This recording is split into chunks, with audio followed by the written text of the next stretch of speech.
Hey everybody, good morning to you at 6 a.m. here on your Friday. Happy Halloween. I'm Grace McKenna. And I'm Jim Stratman. Thanks for joining us here on WHAS11 and on WHAS11 Plus as we get set to get on out there into the cold, but the dry weather tonight. Yeah, we'll take it, Matt, but it is definitely a sweater under the costume kind of Halloween. Oh, for sure. I was trying to think of, some warm costume ideas, and so I mentioned the gym earlier, a Power Ranger, a dinosaur. Darth Vader, like Matthew Willoughby was yesterday. That's a good one. That's actually a good one. Yeah, and he said that was a very warm outfit for sure.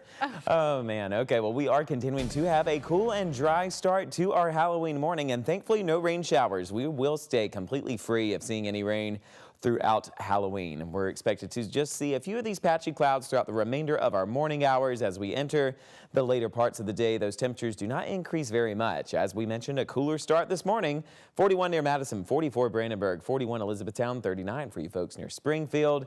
Clear, quiet, and dry conditions will be arriving later on this morning. We still have a few patchy clouds here and there with those winds out of the west at 9 miles per hour. Hopping on the school bus soon, those temperatures will be in the lower 40s, and as we head home, you can expect those temperatures to be in the mid-50s, and that is really about as warm as we get. So for all of you trick-or-treaters this evening, yes, make sure you keep in mind that it is going to be a cool evening, especially as we go past sunset. So our 12 p.m. hour brings in lots of sunshine, but after sunset, those temperatures will go from the upper 50s quickly into the lower 50s, with temperatures into the 40s as we head into the overnight hours. Clouds will be building in our skies overnight, and we are going to still stay cloudy just as we head into our Saturday morning. Saturday is also going to bring back some increasing chances for a few showers. Now here's the latest on Hurricane Melissa.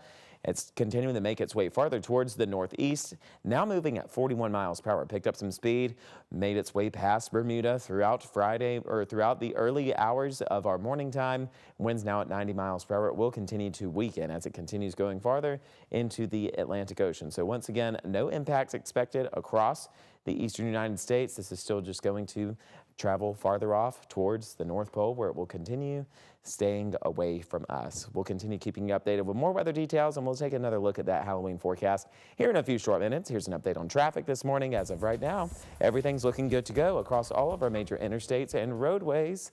If we have anything slowing us down to report on, we'll let you know. Jim, Grace. All right, Matt, thank you. A big traffic story to tell you about this morning. A crash shut down I-64 West for about 2 hours in Louisville overnight.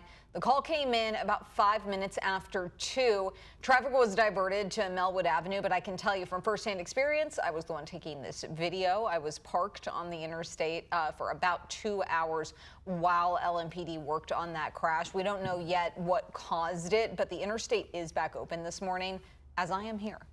Yeah. You can attest to that. So we'll be following that major crash this morning. And another big story that we are following today is that starting tomorrow, families on the Supplemental Assistance Nutrition Program, or SNAP, are not going to get their financial benefits, and that is something we've been talking about for days now. Yeah, it's a fearful deadline. It's been looming over Kentucky families for weeks now, and they're now trying to turn to local food pantries to help, and those food pantries say themselves they need some help. Every Thursday down in Nelson County, for example, Journey Church Bardstown turns into a very large volunteer operation, sending around 360 families home with boxes full of food. Now, last evening, they noticed the demand was even higher. Volunteers told us they served 404 families with their drive-through service yesterday. Some of those families were newcomers as well, who said that they're feeling stressed about not getting their financial aid as they face their own difficulties at home. I have 2 sisters live down here. One works nights and one's real sick. So it's not like I can say, hey, can you watch my child before I can go get a job? It's not that easy. People say it is. It's really not. Journey Church Bardstown gets a lot of help from corporate sponsors, but they do say that they still need donations and volunteer help too. They're also looking for someone to donate a boxcar so they can keep their food from getting rained on while traveling. If you want to help out, you can visit the church's social media pages to find out more. And Mayor Craig Greenberg says Metro Louisville is working with Dare to Care for a community food drive. Donations will be accepted at tomorrow's 5K on the U of L campus and at the Through the Boo Fun Run at the Louisville Zoo. The 5K starts at 9 a.m. and Through the Boo starts at 6 p.m. tomorrow. Statewide, Governor Andy Beshear announced a food drive that'll go on through November 21st. People can donate things like non-perishable food items to major state buildings in Frankfort and at the L&N building here on 9th and Broadway in Louisville. Beshear says those donations will go to established charities such as Dare to Care, God's Pantry, and the Christian Appalachian Project for distribution. A Spencer County butcher is calling on deer hunters to help feed community members impacted by the SNAP benefits freeze. Taylorsville Butcher Block is partnering with Hunters for the Hungry.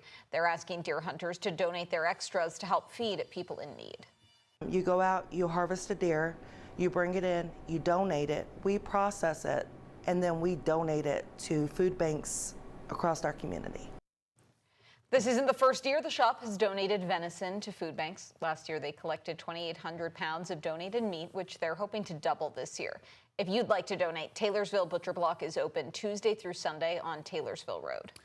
Some more local news now. We've learned the names of two people who were shot and killed last month at an Okolona apartment complex. The Jefferson County Coroner's Office identified 18-year-old Marion Caldwell IV and 20-year-old Kavion Faulkner as those victims. The LMPD found those two men dead inside their apartment from multiple gunshot wounds on September 29th. 22-year-old Jasmine Brown has been arrested and charged with murder complicity in this case. According to the arrest citation, Brown was at the scene after the shooting and told officers she lived there. The two victims were her roommates. A new Metro department aims to take on mental health, substance use, and homelessness in Louisville. On Thursday, Mayor Greenberg announced the creation of the Office of Behavioral Health. It'll serve as a central hub to coordinate behavioral health, public safety, and housing efforts. Mayor Greenberg says the office will expand permanent supportive housing and improve crisis response so people in need get care, not punishment. He added behavioral health is central to Louisville's public safety reforms and its commitment to build a safer, healthier city. Well, help is coming for Kentuckians struggling to keep their homes warm this winter. Beginning on Monday, you can apply for the Low Income Home Energy Assistance Program, or LIHEAP. Applications will be accepted on a first-come, first-served basis until December 12th. You can apply at your local community action agency. The benefit is going to be based on the type of house that you have and your income level. A big win for downtown Louisville. KFC parent company Yum Brands is moving its Louisville headquarters to 5th and Main. Yum Brands says it's moving into 4.5 floors of the PNC Tower downtown. In June, Yum announced it would donate its Gardner Lane campus to JCPS. Mayor Greenberg said this is a major step for downtown. Our administration has been working hard to bring more employees down here, to build more housing in downtown Louisville, to create more opportunities for fun, for outdoors, for culture, restaurants, for tourists that visit here, and this is a great step in the right direction. The company expects to move in late 2026 following renovations. In February, Yum announced Kentucky Fried Chicken's headquarters would move to Texas, with the KFC Foundation staying in Louisville. Kentucky State Police are reminding people to be safe and careful this Halloween. If you're out on the roads, they ask you to slow down, be alert, and make sure you're driving defensively, because it is Friday night, it is Halloween. We expect to see lots of people out there. Trick-or-treaters, you should be carrying flashlights or glow sticks or wearing some light-colored costumes. Also, they suggest using face paint instead of masks. Younger children should be accompanied by an adult. Older kids, though, should travel in groups. Parents and guardians should check their candy as well, the kids' candy, before for any tampering, and throw away anything that looks suspicious.